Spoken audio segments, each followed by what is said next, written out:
I picked up this gorgeous pork chop from the butcher this morning and I thought I'd give it a bit of an Asian twist. So I'm going to serve this pork chop pan-fried with some rice noodles and a really nice sweet and sour sauce using maple syrup and soy sauce. So I've just been preheating my pan and we want to go in with a splash of oil. I'm just using extra virgin olive oil, but you can use some vegetable oil for this recipe.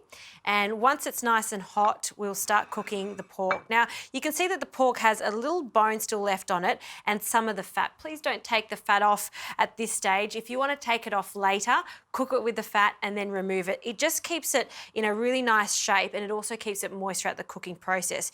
You can see it's actually quite a lean cut. This is from the loin, so the fat is quite important for this. So into the oil and just press down on that so it doesn't curl up too much, which it won't. I'll also add a pinch of salt now. Just a very small pinch of salt because we are adding some soy and also some pepper.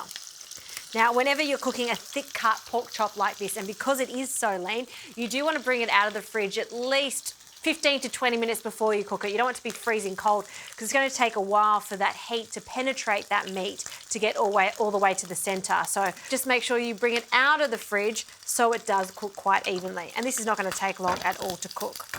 While that's sealing off, let's get on to some of the extra things that we're going to be adding to this sauce. We'll start with some garlic.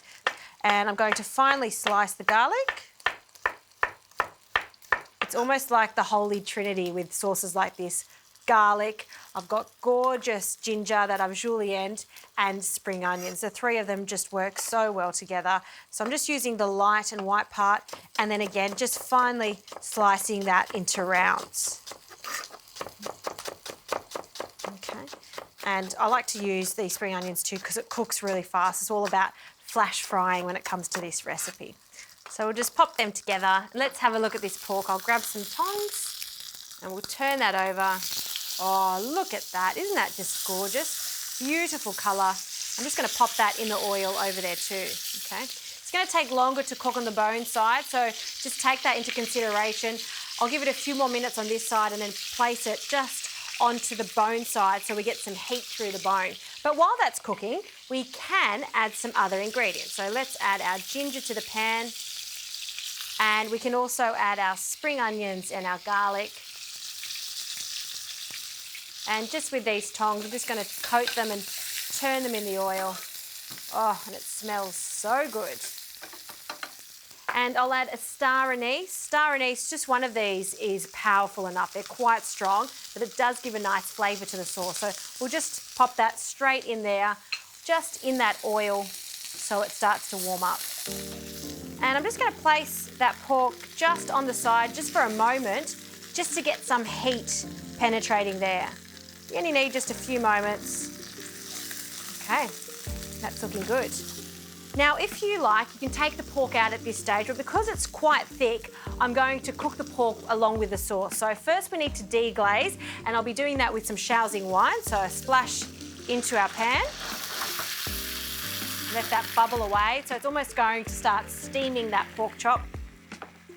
And once it reduces, I'll add some soy sauce, so a splash of soy sauce.